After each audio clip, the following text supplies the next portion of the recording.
Vida Minha História. Ouça agora no programa Bom Dia Feira. Minha vida, minha história. Experiências de sucesso. E 48. Augusto César Orrico. Rico, você nasceu onde, Rico? Nasci aqui em Feira. Nasceu em Feira. Você poderia dizer qual foi o bairro onde você nasceu? Eu nasci no centro, na Avenida Getúlio Vargas, e nasci no Hospital Dom Pedro de Alcântara, né? Mas meus pais moravam na Avenida Getúlio Vargas. Mas antes eu gostaria de saudar o amigo Dilson Barbosa e cumprimentar também os companheiros que aqui estão, Fernando Moreira, a Bárbara Barreto, a Ana Paula, o Miro Nascimento e Joaquim Neto, né, que faz as transmissões externas, e principalmente os milhares de ouvintes da Rádio Princesa FM. O Rico vai falar um pouquinho da história dele, porque o César Rico, ele não foi fundador da Rádio Princesa FM, mas foi um dos que contribuíram diretamente para a formação dessa emissora e a construção dessa emissora, porque na época que a Princesa FM foi fundada, é bom lembrar que a Rádio Princesa foi a primeira emissora de FM do interior nordestino, a Princesa FM, e a segunda do estado da Bahia, porque ela só foi precedida pela Itapuã FM. Depois da Itapuã FM em Salvador, veio a Princesa FM, que foi a primeira no interior baiano.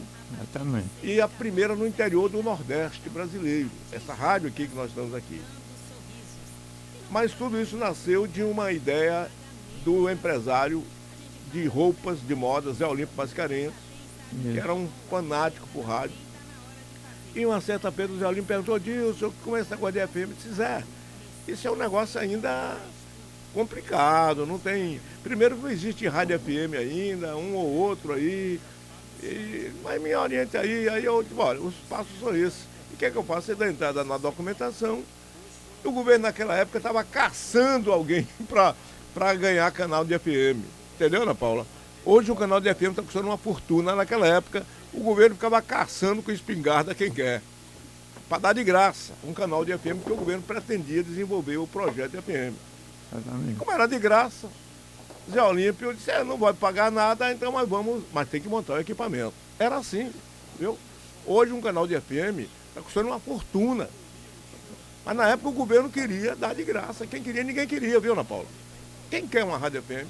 Quem queria uma rádio FM há 40 anos atrás, 30 e tantos anos atrás? Se não tinha rádio para ouvir, aparelho de rádio. Então o que aconteceu? Zé Olímpio ganhou o canal. E aí aquela velha história: o cachorro corre atrás do carro, o carro para, o cachorro não sabe o que é que faz. Aí é onde entra esse rapaz aí na história, que trabalhou na NASA, juntamente com o engenheiro da NASA, um feirense. Me conta essa história da NASA aí, o Augusto César Rico. Nos anos 74, eu conheci Drance Matos de Amorim. Drance era médico e era engenheiro eletrônico. E, na verdade, ele é aqui de São Gonçalo dos Campos, mas morava em Feira. E Drance trabalhava na NASA. Então, naquela época, não se tinha, só tinha fax e telex. Então, tivemos que trocar correspondência. E terminou a primeira vez eu indo conhecer Drance e ver o trabalho que ele desenvolvia. Lá nos Estados Unidos. Lá nos Estados Unidos. E Drance era encarregado dos equipamentos que mediam o batimento cardíaco dos astronautas, porque ele unia a medicina à parte de eletrônica. E é uma pessoa que tinha dois PhD. Ele tinha PhD em medicina pela Universidade de Boston e engenheiro eletrônico pela Universidade Federal do Rio de Janeiro. E daí então que começou essa amizade, né? E aí Drance terminou se aposentando da NASA, né? Porque lá na NASA tudo que é feito é em função de um período.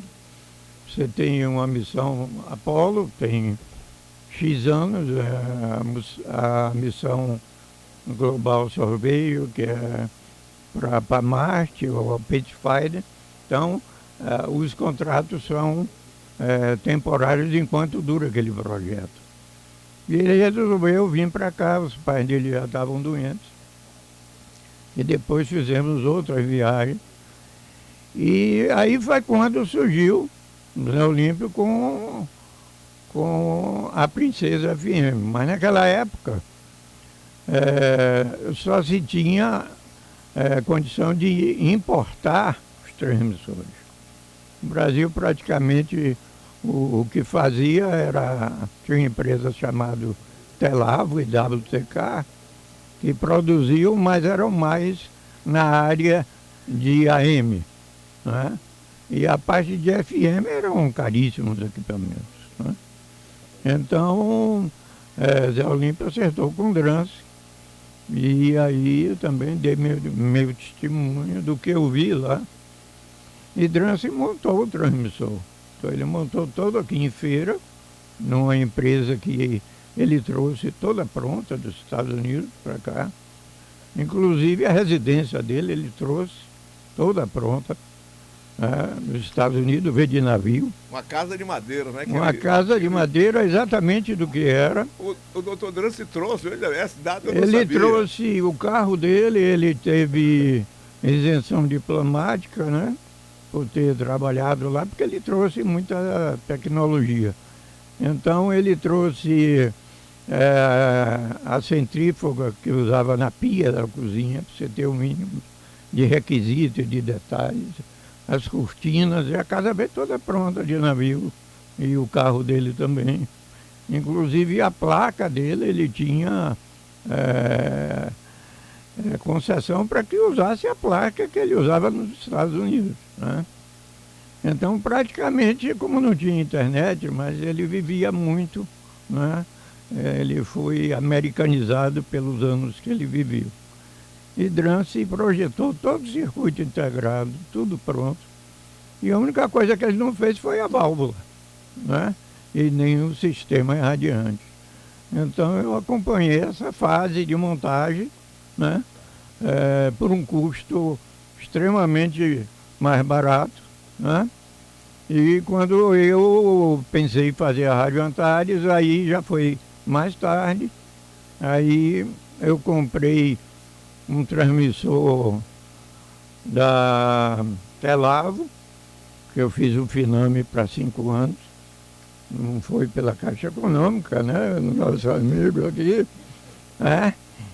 E também passei 5 anos para pagar com a Fiel, aquele lugar lá em cima. E aí eu fui para São Paulo para conhecer Tutinha, que era dono da Jovem Pan, que me deu muita dica de como fazer a rádio. E nisso tem um episódio interessante, né? Eu estava para montar e ver o perfil, né, do trabalho, e a Jovem Pan era líder, né? Ele era uma pessoa muito rica, hoje tem helicóptero, como muita rádio tinha, tem hoje, mas naquela época poucos tinham. Tutinha, vou lembrar que era filho de Paulo Machado de Carvalho, que era dono da Record, a rede Record, rádio, televisão e tudo. Paulo Machado de Carvalho era aquele que foi o presidente da delegação brasileira, que foi campeão do mundo em 58, 62, aí eu não sei 70, mas 58 e 62, quem comandava a seleção brasileira era Paulo Machado de Carvalho. E Tutinha é filho de Paulo Machado de Carvalho. E eu pergunto, e esse outro, deixa-me ver aí, Paulinho Machado de Carvalho é filho dele, né? O que está aí hoje, o herdeiro. O herdeiro, acho que sim. Paulinho, porque Tutinha continua lá ainda. Hoje não, Tutinha morreu. Já morreu, já recentemente. falecido. Mas ficou o Paulinho Machado de Carvalho, no qual amigo de um amigo meu, né? O Fernando está até lá hoje, lá com ele, lá em São Paulo. Teve um seminário ontem lá em São Paulo. Mas só para a gente relembrar que era Tutinha, quando ele falou esse Tutinha, alguém falou, Tutinha, que é Tutinha? Tutinha era o herdeiro do grupo Paulo Machado de Carvalho. E a Jovem Pan na época tinha uma audiência fantástica no Brasil, era copiada. Inclusive ficar na Avenida Paulista, lá em cima, numa cobertura, tanto que a Rádio Antares fez um edifício na Milha e a torre também em cima igual. Inspirado naquele projeto. Mas aí eu liguei para a secretária dele, apesar da ocupação dele, ele marcou uns 10 ou 15 dias depois, e ele marcou assim, tipo 10 horas, e eu cheguei 9h30, fiquei esperando, e deu 10 horas, ele não chegou, 10h30. Aí eu virei para a secretária e disse, ele está atrasado, com certeza é o trânsito. Ela disse, não, ele vem todo dia de ônibus. Eu disse, mas de ônibus, o homem que tem até helicóptero e tal. Que ele vem de ônibus, que ele vem perguntando e vendo o que é que os passageiros, as rádios que ele ouve. Então, o sucesso não é feito por acaso. Né? Então, daí eu comecei a pegar esse feeling dele. Então, ele chegou tarde e não me confidenciou isso, só pediu desculpa. Mas se a secretária não fala, eu não ia saber que aquele sucesso era em função do próprio trabalho dele, que todo deslocamento dele era dentro do ônibus, escutando e perguntando o que o povo quer ouvir ou não. Que hoje se tem um advento interessante. Com o advento da telefonia, você vê dentro do metrô e dentro do ônibus, todo mundo escutando rádio. E essa pesquisa o Ibope não faz. Né? Então, a audiência da rádio, a gente não pode nem mensurar enquanto ela foi acrescida ao longo desse tempo. Porque o Ibope só mede rádio ligado em residência, casas comerciais. Né? Então, quando você entra no metrô, eu passei agora 4 anos residindo em Salvador, dávamos de metrô e tudo, é fantástico. Qualquer lugar que você vá do mundo, você vê. E o povo ligado. Então, isso aí, né, cresceu muito a audiência da rádio. E lembrar que hoje nós temos que considerar que os aparelhos de telefone hoje todos vêm com um radinho FM, né? Foi um dos nossos princípios quando nós começamos a montar a cidade digital, Antias. Nós, depois que montamos com o apoio do Exército uma repetidora em cima da Serra de São José, nós conseguimos levar a internet para todo o distrito. Para as escolas, foi feito um programa educacional em que fizemos uma parceria com a Microsoft e que veio até o diretor da América Latina 2 vezes, Michel Levy. Na segurança pública, em Misael, nós montamos aquela torre grande e montamos o vídeo monitoramento na época. A gente tem isso tudo documentado em vídeo ou não. Mas a gente conseguiu levar a internet para a zona rural e, por ser também da rádio, uma das coisas que nós ensinávamos era mostrar que ele não precisava comprar rádio nem bateria. Ele podia ouvir a rádio através do telefone. Né? Então, você tinha comentado antes, em termos de televisão e ouvir futebol, apenas um comparativo. Se você for assistir, um exemplo, Jornal Nacional, se você tirar o áudio e ficar só com vídeo, você não entende nada. Mas se você tirar o vídeo e deixar o áudio, você está totalmente inteirado. Então... Bom, nós estamos entrevistando Augusto César Rico, fundador do Observatório Antares, em Feira de Santana, fundador do Parque do Saber, em Feira de Santana, fundador da rádio Antares FM, hoje Pan FM, né? A Jovem Pan FM, e uma pessoa que viu a construção do primeiro transmissor de rádio construído em Feira de Santana por um ex-funcionário da NASA, como ele disse, o doutor Drance Amorim. Ele era responsável até pelo batimento cardíaco dos astronautas. Os homens que pisaram a Lua antes tinham que passar pelas mãos de doutor Drance. Ele é a prima de Amélia Amorim. Era primo de Amélio, né? É, primo de Veja Amélia só, Amorim. eu não sabia desse detalhe. É. Então, o Drance Amorim construiu esse transmissor. Hoje tem a carcaça dele aí em exibição, não sei onde está aqui, mas foi o primeiro transmissor, quer dizer, não tinha transmissor de rádio no Brasil. Ele construiu o primeiro transmissor de FM brasileiro, curiosamente construído em Feira de Santana. Exatamente. E às vezes a gente deixa de falar das coisas positivas de Feira. Se sabe muito dos crimes que acontecem em Feira. Não é? Você tem uma divulgação. Por exemplo, essa semana eu estava assistindo um vídeo da prisão de Tommaso Busquetta no Brasil. O chefe da máfia mundial foi preso em Feira a primeira vez. Não é? Você se lembra disso? Me lembro. Você lembra, né? Me lembro. Porque quando eu falo essa história aqui no rádio, Barbosa está inventando história. Eu disse, Barbosa só falta dizer que dormiu com a Rainha Elizabeth. Ô, meu amigo, jamais. Não é? Nem no Palácio de Bucas eu pisei ainda. Na porta sim, mas olhei, não vi, né, a princesa. O pessoal às vezes não acredita nessas histórias.